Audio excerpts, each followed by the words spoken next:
Good afternoon, everyone. Thank you for hanging around. We're a little delayed, not this panel, but the conference. Steve. Good to see you, Stephen. I won't do shout-outs, Rob, to everybody, just a few. Thank you for the kind introduction. I'm very excited about this panel because I think it's important as the industry moves forward and matures to be appreciative of a couple of things, including our reputational value. What is reputation? Is it objective? Is it subjective? Is reputation based upon research, which this gentleman is a phenom? And so I would like you to appreciate that November 20th, 22 New York Times article, which I've been admonished to be careful about dodging too much. I respect the reporters and the journalists who contributed to that article, but I have to say, I was shocked. Sensationalist journalism, writing a headline before you write the article. And it's a discredit, and perhaps others don't, but I took it personally because this is what I do for a living every day of my life. And if you think for 1 minute that I bought cigars and whiskey and gave money to Chris Christie to get iGaming done or to do our 10-year campaign on PASPA, you're kidding yourself. Most jurisdictions, right, Steve?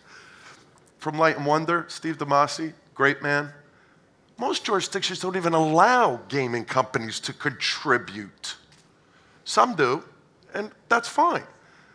I think everybody on this stage, and the sun or the lights are a little too bright, but I think everybody in this room conducts themselves in a legal, compliant, and ethical way.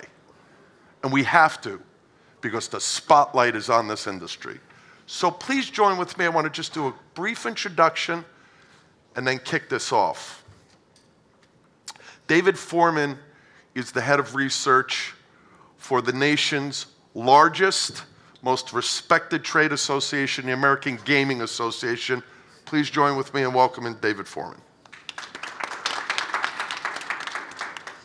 Now, Lindsay from GeoComply, long-time dear friend, her and David Briggs, and I go back to the launch of iGaming in New Jersey and in states across the nation, have a powerful brand. Lindsay's flight was delayed. I know she's disappointed because she was really anxious to do this. John Pappas and I go back 12 years in the industry, and I can't wait to bring him into the conversation. He is the head of government affairs for GeoComply. John Pappas. Now, a gentleman who had great quotes, has a long legacy career in the industry, and deserves immense credit. I'm sure he's going to have a lot of great nibbits to share with us. Jeremy Kudon is the head of public policy group practice leader, and has just been a powerful voice and an ethical and honorable voice for the industry. So please join with me in welcoming Jeremy Kudon. And last but not least, it's fun when you know everybody. David and I just met, and he gave me some barriers, which I love. I love pushback. Katie Lever and I go back a long time also. Katie has immense bandwidth in the industry. She is now with the Bank of Georgia and is the chair of the audit committee and is also on the board. Join with me in welcoming Katie Lever. So now it's kind of interesting the way this is shaped out, right? We have operators here and experienced government affairs folks here, banking experience, et cetera. But I think it's important to start off with facts and research. And maybe, Dave, if you could tell us a little bit about, from the AGA's perspective, the research you've done, what is the reputation of the industry, and how do we better place it moving forward? Yeah, I mean, I think the industry's in a good place reputationally. I mean, there's kind of three distinct audiences, and the long-term goal, obviously, I think we've heard on a lot of panels today, is not to go down the road that the industry has gone down in the UK. Right? We've done a lot of research over the past few years to kind of compare where we are in the US to where they are in the UK to understand, to put where we are in context and to kind of see if we're crossing red lines or whatnot. And the short answer is that we're not. The U.S. Industry has a really significant reputational advantage among the public compared to the U.K. One of the reasons for that is there's a sort of a cultural difference. If you ask people in the UK who's most responsible, for making sure that that people bet responsibly and all that, people tend to say operators or regulators. And here in the US, sort of a culture of more personal responsibility, maybe, people are overwhelmingly likely to say that the onus falls on the individual. So that's kind of a structural advantage that we have here.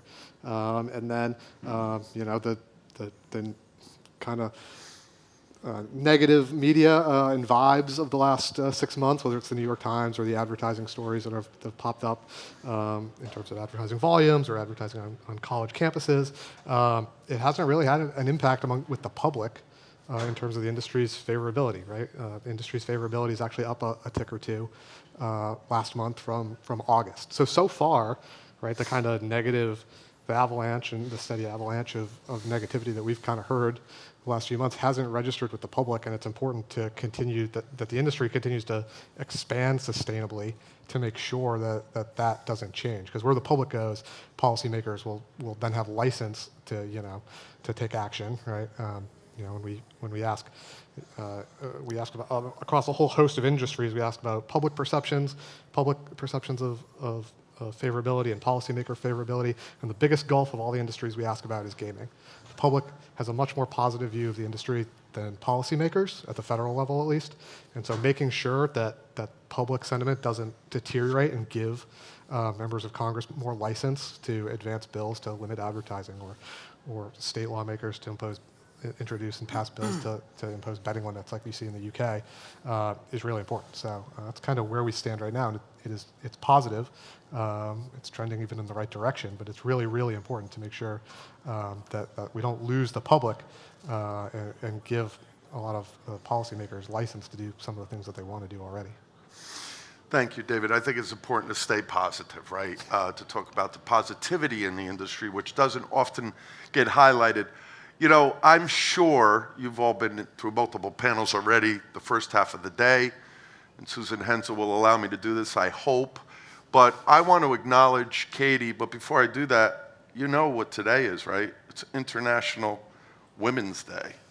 And so let's remember diversity, equity, and inclusion as we're moving forward, because that RG and this topic is what's most important about creating a sustainable industry. Katie, talk a little bit about your lived experience in the industry.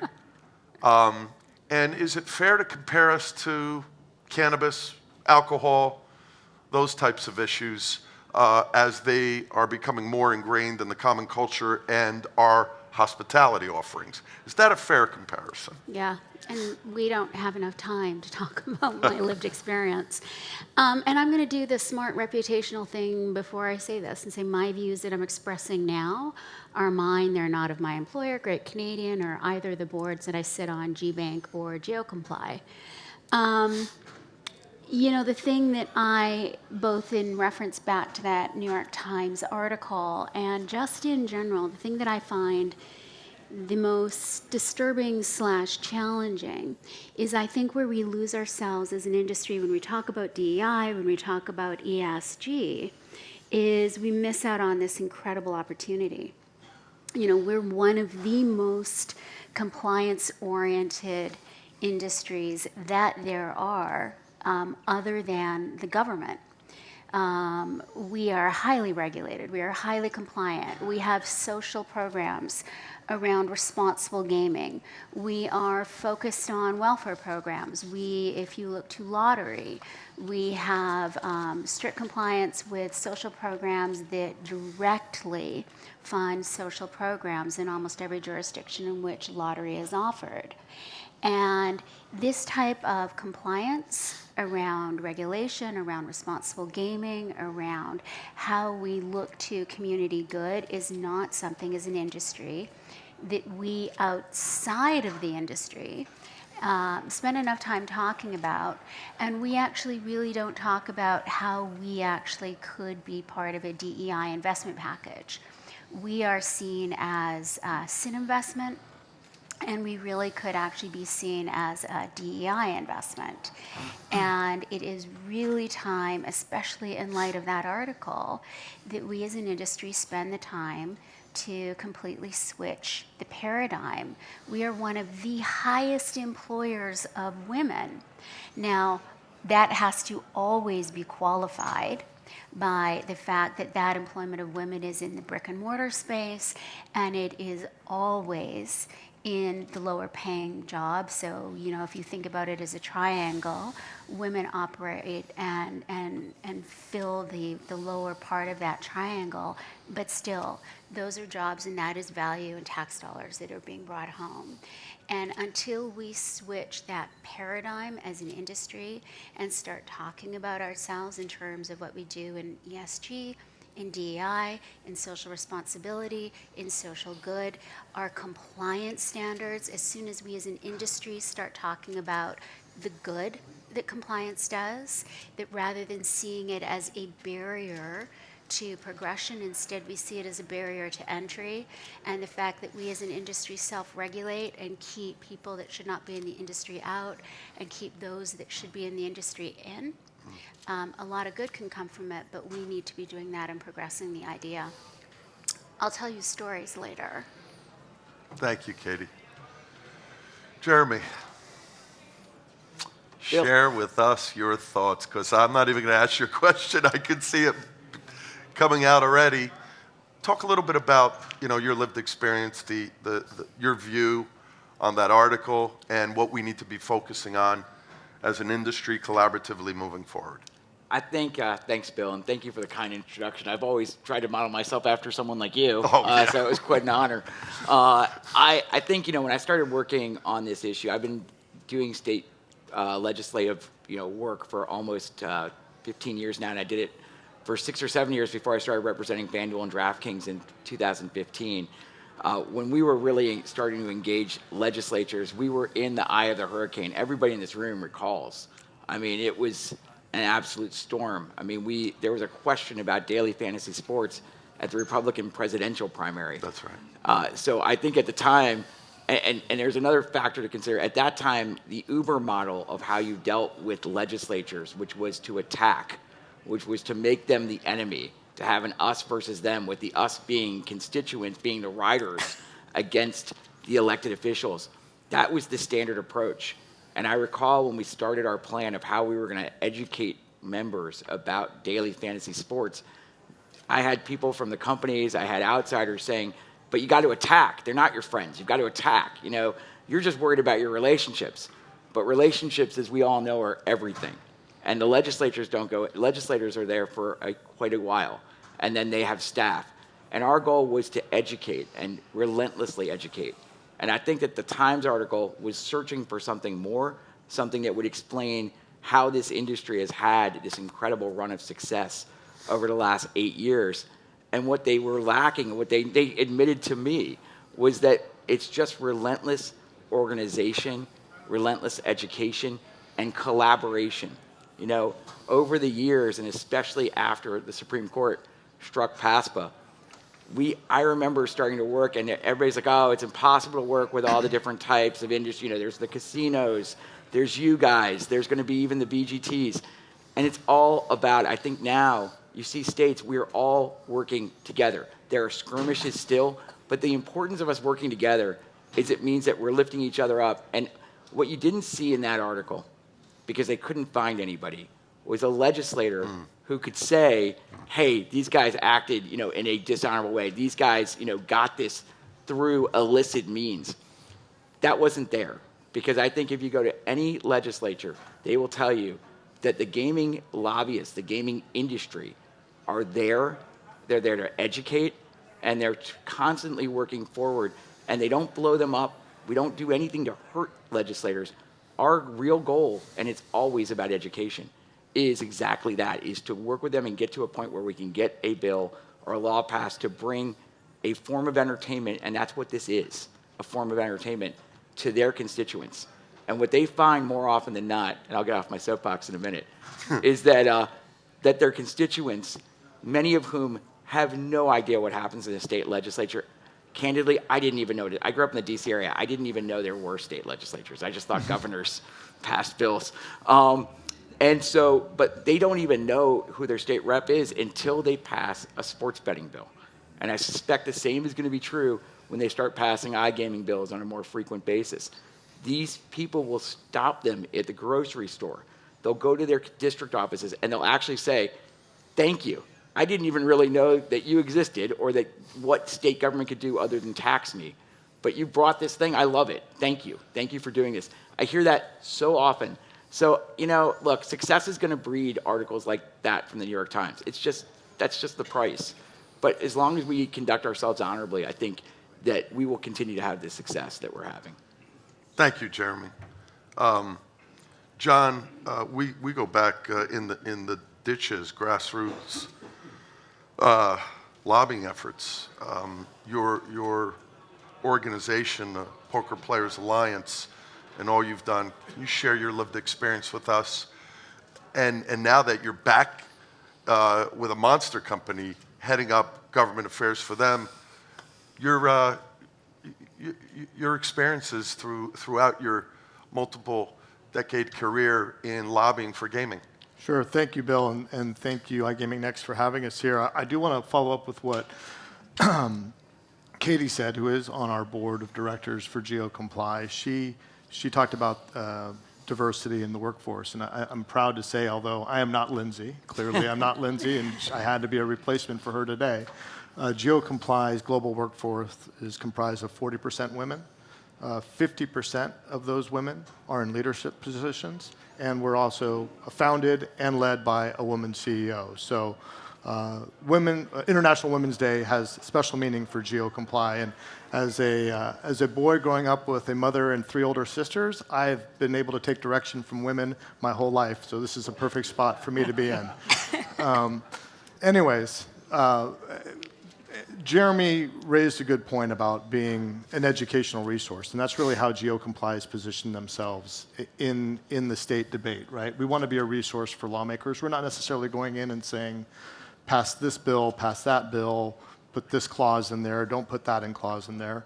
We want to let lawmakers know that iGaming, sports betting can be regulated effectively.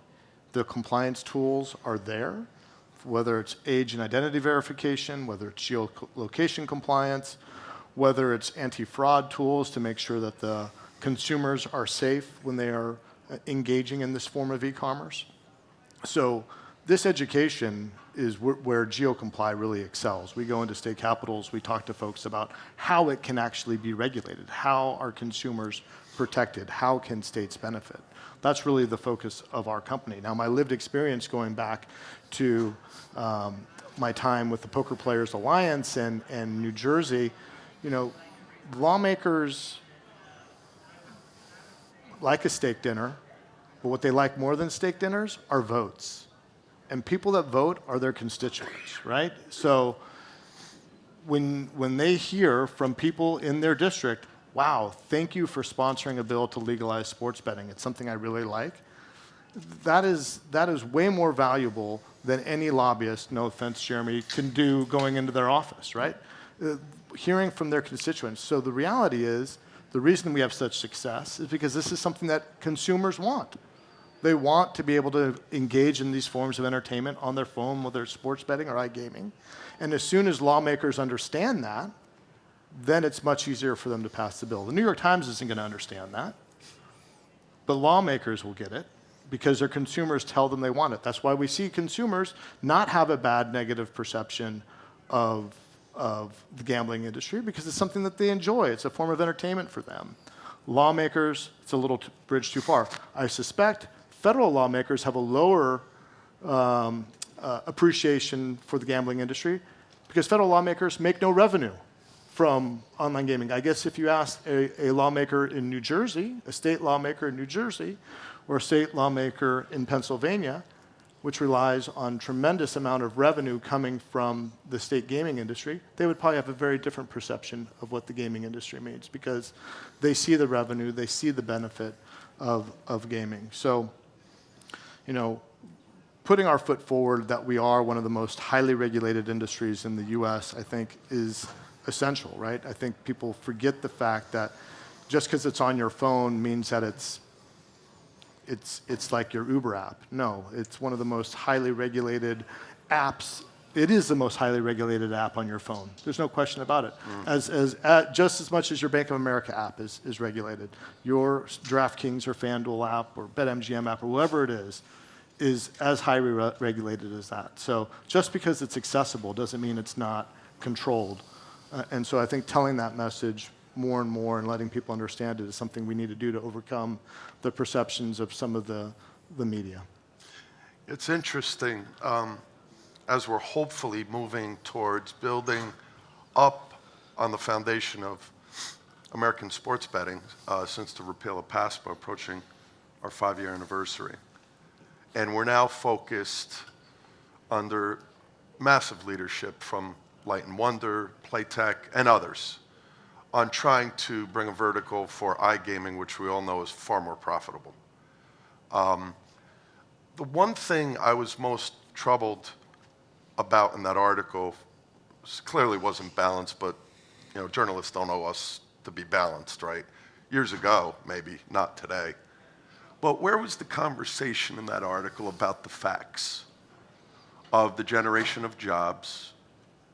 They made it sound like we would spew jobs and they never materialized. That's not true. Where was the conversation about the penetration of the black market?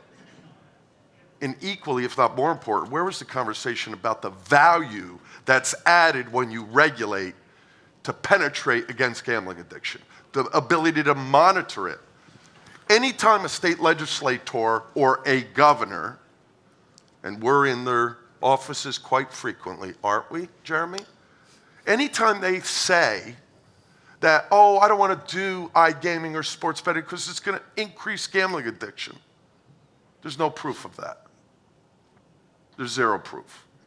And all it does is drive your constituents to bordering states so that they can go from state X that doesn't have it to statewide that does, and statewide loves it. They don't want their border state to legalize it because that will penetrate their market.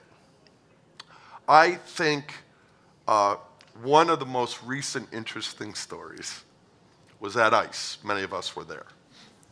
And a longtime client of mine, formerly GVC, older folks will know who that is, now Entain, is spending millions, not a couple million, tens of millions of dollars a year focused on responsible gaming.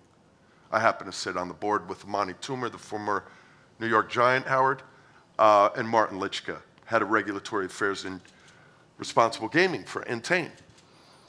Where are the stories about that company and others who've joined Caesars and FanDuel and DraftKings and many others, Rush, Interactive, who've joined that responsible gaming conversation? But you know what? I don't blame the legislators or the governors. I blame the industry. We have to do a better job about crowing about the positives and not being defensive. So I'm hoping that next year's panel, should we be invited back, isn't cigars, booze, and money, but it's about the power of the gaming industry, particularly the digital gaming industry, and its opportunity to benefit in a socially responsible way. David, we're approaching the end of the call. Based upon the research you've educated us about a little bit, what do you think we can do better? Because your organization is kind of the brand, right? Everybody joins it and then expects you, fairly or not, to kind of move the dial.